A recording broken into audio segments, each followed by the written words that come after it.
চব্বিশ পরগনার সন্দেশখালী ২ নম্বর ব্লকে জমি দখল করে মাছ চাষ আর তা নিয়ে শাসক দলের জেলা পরিষদের কর্মাধ্যক্ষ ও নেতাদের বিরুদ্ধে অভিযোগ স্থানীয় মানুষদের। শুরু হয়েছিল জনবিক্ষোভ। গণবিক্ষোভের জেরে উত্তাল হয়ে ওঠে সন্দেশখালী। তারপরেই পুলিশ উত্তর চব্বিশ পরগনার জেলা পরিষদের সদস্য উত্তম সর্দার ও তৃণমূল নেতা শিবু হাজরাকে গ্রেফতার করে।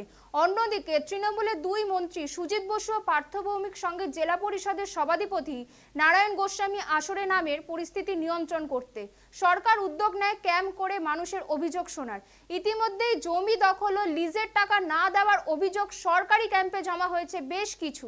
তারই মধ্যে সন্দেশখালী থেকে ৩৫ জন আদিবাসী পরিবারের সদস্যদের উত্তর চব্বিশ পরগনার জেলা সদর শহর বারাসাতে নিয়ে আসার ব্যবস্থা করে জেল পরিষদের সভাধিপতি নারায়ণ গোস্বামী। উদ্দেশ্য আদিবাসী পরিবারের হাতে জমির পাট্টা তুলে দেওয়া।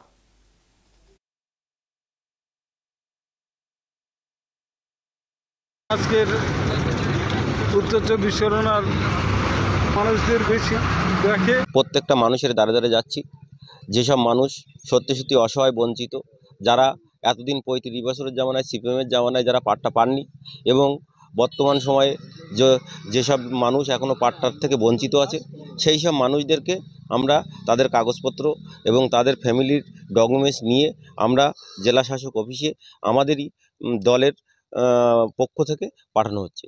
কারণ গত কয়েকদিন আগে আমাদের ৩ জন মন্ত্রী এসছিলেন এবং তারা আমাদেরকে নির্দেশ দিয়ে গিয়েছেন যে যারা আদিবাসী অসহায় ফ্যামিলি আছে তাদের সত্যি সত্যি যদি কাগজপত্র না থাকে তাদের কাগজপত্র খতিয়ে দেখে তাদেরকে পাট্টা দিয়ে দেওয়া হোক।